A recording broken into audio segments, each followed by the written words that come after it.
Abu Nawas mendemo Tuan Kadi. Pada suatu sore, ketika Abu Nawas sedang mengajar murid-muridnya, ada dua orang tamu datang ke rumahnya. Yang seorang adalah wanita tua penjual kahwa, yang satunya lagi adalah pemuda berkebangsaan Mesir. Wanita tua itu berkata beberapa patah kata, kemudian diteruskan dengan si pemuda Mesir. Setelah mendengar pengaduan mereka, Abu Nawas menyuruh murid-muridnya menutup kitab mereka.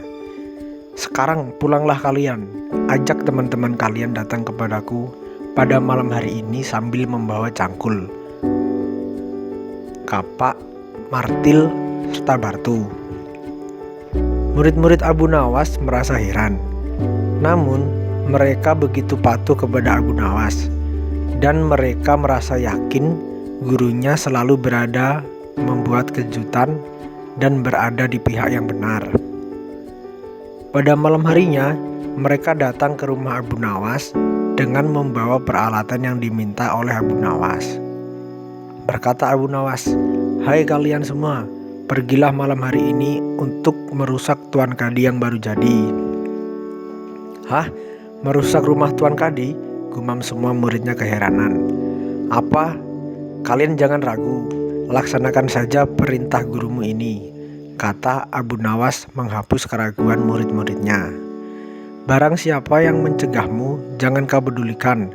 Terus pecahkan saja rumah Tuan Kadi yang baru.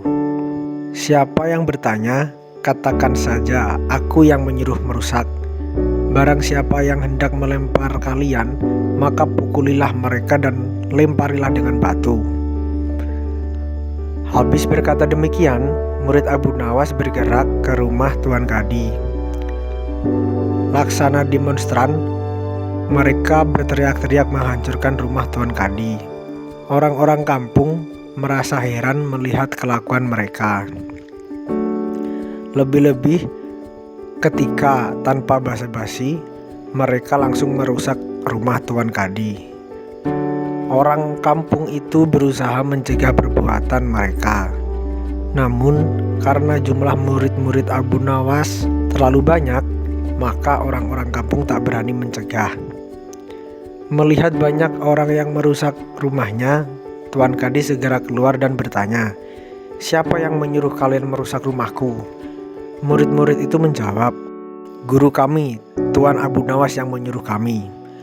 Habis menjawab begitu, mereka bukannya berhenti, malah terus menghancurkan rumah Tuan Kadi hingga rumah itu roboh dengan rata dengan tanah.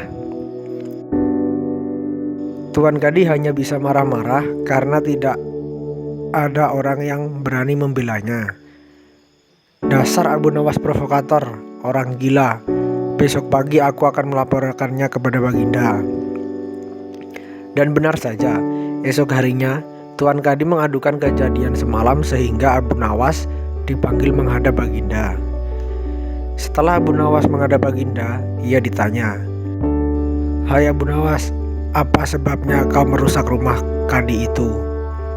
Abu Nawas menjawab, "Wahai tuanku, sebabnya ialah pada suatu malam hamba bermimpi bahwasanya Tuan Kadi menyuruh hamba merusak rumahnya.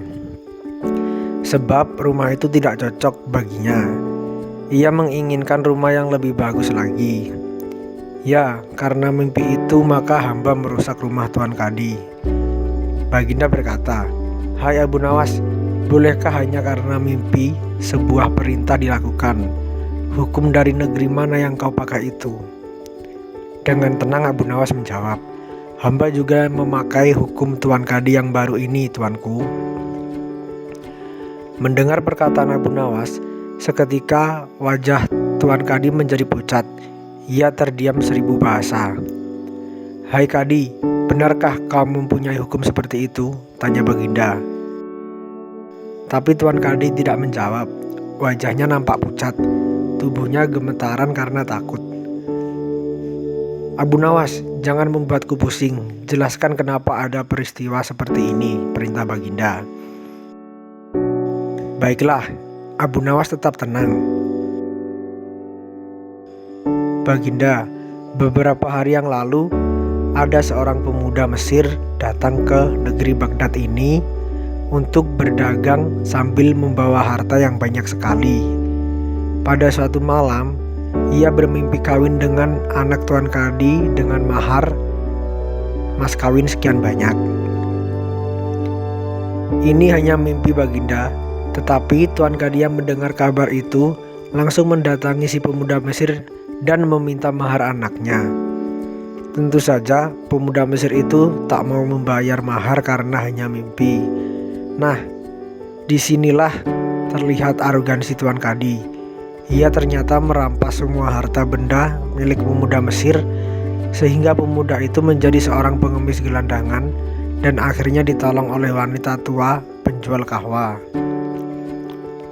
Baginda terkejut mendengar penuturan Abu Nawas, tapi masih belum percaya 100%. Maka ia memerintahkan Abu Nawas agar memanggil si pemuda Mesir. Pemuda Mesir itu memang sengaja disuruh Abu Nawas menunggu di depan istana. Jadi mudah saja bagi Abu Nawas memanggil pemuda itu ke hadapan Baginda.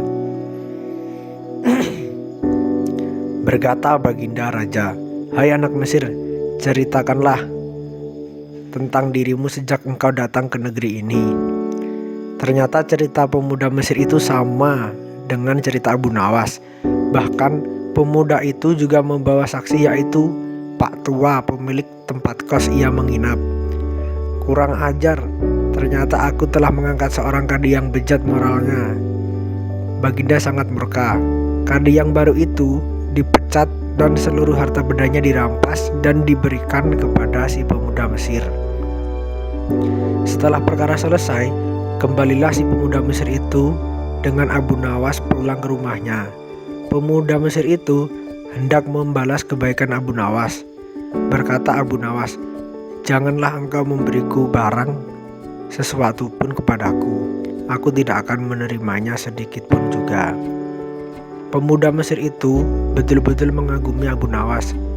Ketika ia kembali ke negeri Mesir, ia menceritakan tentang kehebatan Abu Nawas itu kepada penduduk Mesir, sehingga nama Abu Nawas menjadi sangat terkenal.